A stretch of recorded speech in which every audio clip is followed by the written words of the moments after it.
Rubber undercoat your feet and run up a wall if you want to.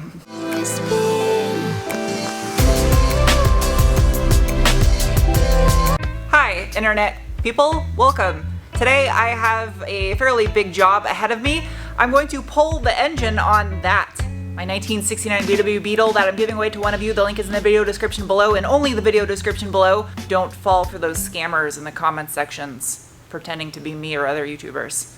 Most of you already know that already. Now that that's out of the way, it's time to pluck the guts from Ragnar. I decided since I'm tackling all the wiring, it would be best to go ahead and pull the engine on it now since there's a lot of wiring that goes behind the firewall back there. This vicinity. Also, if you're new and you need to get caught up on this project, up above my head is a link to nothing that will help you. It's actually a link to my favorite Maury Povich episode of Your Grandmother Had an Affair with Sasquatch. I had to get a better look underneath here. Oh no. No, no, no, no, no. This is gonna be a good candidate for some dry ice blasting. More to come on that. So I've never pulled an engine on one of these before. Just getting a good look at it. I imagine it's insanely simple to do. Geez, this drain plug was loose as hell. No wonder it was leaking oil. This thing's got so many oil leaks, it's not even funny. I got a bunch of new gaskets for it, but... And we're out. Ha! I'm thinking a lot of this gunk down here is from the rear main seal, because a lot of it goes up front there by the transaxle. Drop this thing back down. Looks like everything in here is a flathead screw. Nope, cap-head Allen. And a Phillips. That's wrong hardware. I take these little trim panels off. Need to remove these hoses. A lot of you are probably wondering if I'm going to take all the hardware and get it re-zinced like I did on the Ranger. And unfortunately for the Beetle, I have to find another zinc coater and I have not been able to find one locally yet. So unfortunately for this project, it's not gonna happen, but so much of this hardware is incorrect anyway. Like this self-tapping screw that I'm just gonna end up replacing a lot of it. I will promise you this though, I will find another zinc coater before I start another project. It will happen, or I'll just get the kit and do it all myself if I have to. Bet you your metric. Bet you 6. It's got a washer on it? That's definitely wrong. It looks like it got really hot at the bottom of that at one point in time. But these will clean up nice. Take this tray out of here. Someone painted this at one point in time and it just like scalloped all the paint off of it. It's a weird looking exhaust on this car. Super weird looking. It's all rusty too. Hey, that bolt's loose. Oh, that's bad. Paint markers, color dots. What is stuck to my thumb? Get off my thumb. Hang one down. What is wrong with you? Why do you keep diving off of this thing? I bet you could take this engine out in minutes if you've done it before. This is like nothing up top to disconnect. The rear main seal is definitely leaking on this. I got a new one of those. But I mean, it is all over the place and bottom of the transmission also. Sorry, transaxle. I'm gonna go borrow an engine cart. That right there is called thinking smarter and working harder. All I know how to do is work harder. I'd imagine these bolts are really short. What the fuck? How the hell is the whole thing spinning? A stud is coming out with it. Figures. Fuck you. Hopefully the stud doesn't come out on this side too. I probably would have replaced it anyway because it was pretty nasty. Yep, just a nut. Oh, there goes my battery. My battery and my light died. This thing is soup sandwich. Jeez. It's so long I can't even pull it out. Guess it'll have to stay where it is. Come on, people of the internet. Come with me. Alright, let's lower this a bit and see what happens. Oh jeez. Get this piece of wood out from under there. According to my tech data, there should be some upper bolts right in here. What in the homemade bullshit is this? This cannot be That is ridiculous. This is my throttle cable? Ouch. I can't believe this is what was holding the throttle cable together. This is crazy. So the end of the original throttle cable broke and they just attached it like a screen door. Ouch. Jesus, it's tight. All right, I need a bigger wrench. Bigger wrench. Get a ratchet in there. Can't get it in there. Wrench number 2. Let me get this in there. Holy shit. Haha.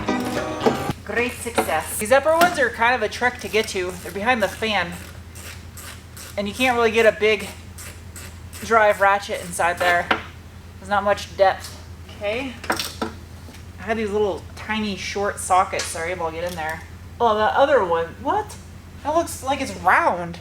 I forgot there was a little heat shield back here, and these flathead screws were really tight, so I had to use a wrench on my screwdriver to get it off. Ow, that's my fucking face! There's one cable. It's time to play sketchy, dangerous games with your host, Idiot. I don't like that at all. Whoa! I don't even think I can get this on camera. Cricket! Please be quiet. Alright. My cricket is getting loud. So see right there? That is one of the studs. I removed the nut from it already. There is another one even further back that I can't get my camera into, except there's no nut on it. It's just like a perfect metal sleeve. It's not a nut where a nut should be. And I tried shaking the engine. You can see it's moving on the studs, but not at that sleeve. And I can't get my hand in there to see. Oh, I bet you there's like a little set screw on the end of it. What in the f***ing Home Depot did someone do to this thing? Oh, Sarah, how was your day today? Oh, you know, I just stuck my arm through a Black Widow web to get to a piece of incorrect hardware that someone lazily put in the back side of the transmission to hold the engine on. That's how my day went. Got it. Look at this. This doesn't even go to this car. Let's see. Yes! It's gonna come out. I still got one cable left though. Don't worry about that wire. I cut that earlier. That's junk. Probably should strap this thing to this little table, but man, I don't. What is it stuck? Oh, I see. It's just barely caught inside the bell housing.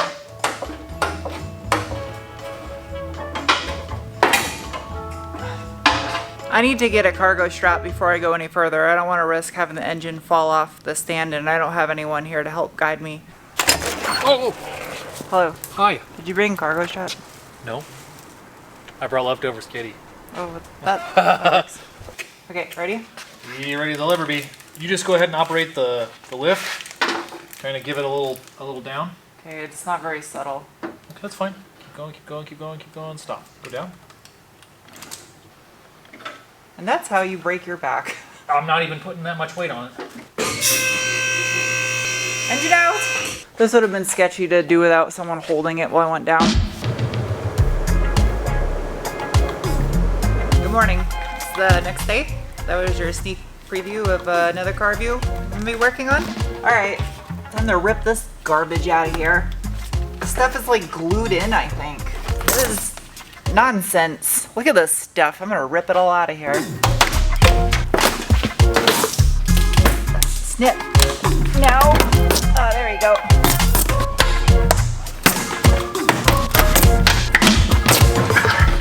There. I'm sorry, but that does not look like an approved ground. Oh, there should be some weather stripping. Yeah, please.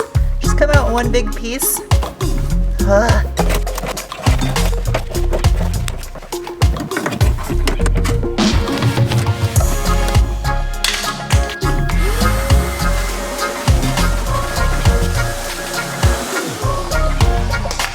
This engine bay is absolutely disgusting.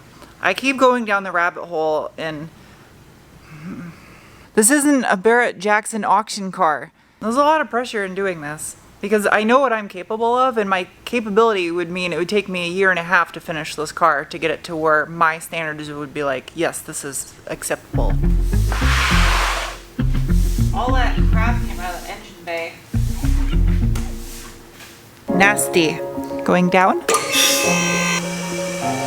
I'm gonna have to do something with that engine bay. I have the new weather stripping, but that's not gonna be good enough. Hopefully I can just pull enough of this wire through, so that way I can attach the pink wire up there to the new harness. Tie this off. That way I know I don't go too far. Oh, that is super tight. Oh, there we go. Carefully. Yeah, there you go. Harness extracted. Cut this off. There. Junk. This does not look factory at all. I figured out what this harness down here is for. It goes to the end of the transmission. This has got to be for the reverse light switch. Oh, of course I got to clean. Spider nope. Spider nope. Doesn't do spider things anymore. I think what I need to do right now is prep this engine bay out, 415 in the areas that need it, and then put that rubber undercoating in there. I must consult the oracles, or penwicicles. I guess there's a plus too if I use some more of that rubber undercoating in this engine bay, because it might help cut down on NVH into the cabin. I think that's what that NVH is, smart people for noise, automotive noise, I think.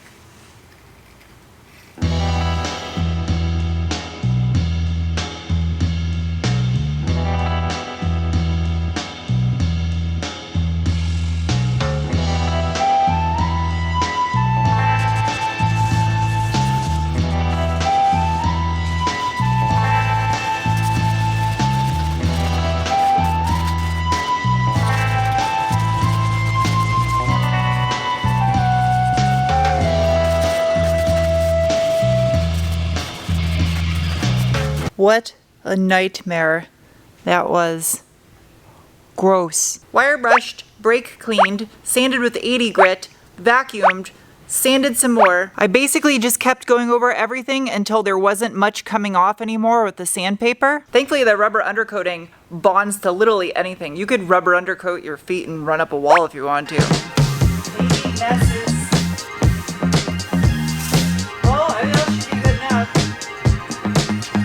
Grease. This is the solvent-based one. I'm gonna do water after. Oh, this is gonna take so much prep. Good thing about using this wax and grease is it's all telling where the shinies are. It shows you the spots that you missed with sanding, and I missed a couple spots up there. I do plan on doing some dry ice blasting on this thing, but honestly, this engine bay was just such a mess that it needed sanding more than anything. Next time I dry ice blast too in here, I'm gonna try to get the MR2 here at the same time and knock out 2 cars at once while I have the ice. Because I threw away like half the ice last time. It just went to waste. This area right here I feel is kind of a bit of a letdown design-wise. It's not very body shop friendly. They're clean white. 90% of this is covered up with that tar paper insulation stuff that sticks to it, but I still wanted to get this nice and clean, make sure it has good adhesion, and especially down these areas, that's gonna get the rubber undercoating on there. Time to do a test fit to make sure I know what is covered by this. And once I know, this stuff stinks. Oh, it smells terrible. It's really nice though. I need to do a test fit to see, oh, stinky, what all this covers. Oh, it's huge. Oh, I see. You're supposed to like trim it yourself, I think. Yeah, just, it fits really tight. Okay. Okay. Alright. Now that I know that fits. To install this stuff, you gotta get it hot because it's tar paper and then it will stick. Now that I know it covers the entire back and the side pieces cover the entire side, then that means I have very little I actually need to do with the rubber undercoating. I've had this can sitting for a while and it's completely solid now. So it means I gotta go buy some to build to do this, because I gotta get that covered before I put the rubber undercoating on there and let it sit for like 24 hours. The next video I'll be able to get all that stuff installed in the engine bay. Probably start tearing this engine down. I wonder if I should probably do the clutch while I have it out. I definitely want to ditch this giant chrome shield and put the factory one on there. I believe it's supposed to be black. And then these casings right here for the heater pipes are completely just rotted through, and the exhaust isn't much better. That just looks abysmal. A lot of you are wondering what I'm doing with this engine, and you will find out soon enough. I promise you that. But first, I'm gonna take care of this wiring and also get the transaxle pulled before I address that. I think I've passed the halfway point now. I'm starting to see the end on this project as possible, which means I'll be able to start something new. And yeah, thank you guys for watching. I'll see you soon with another. Bye.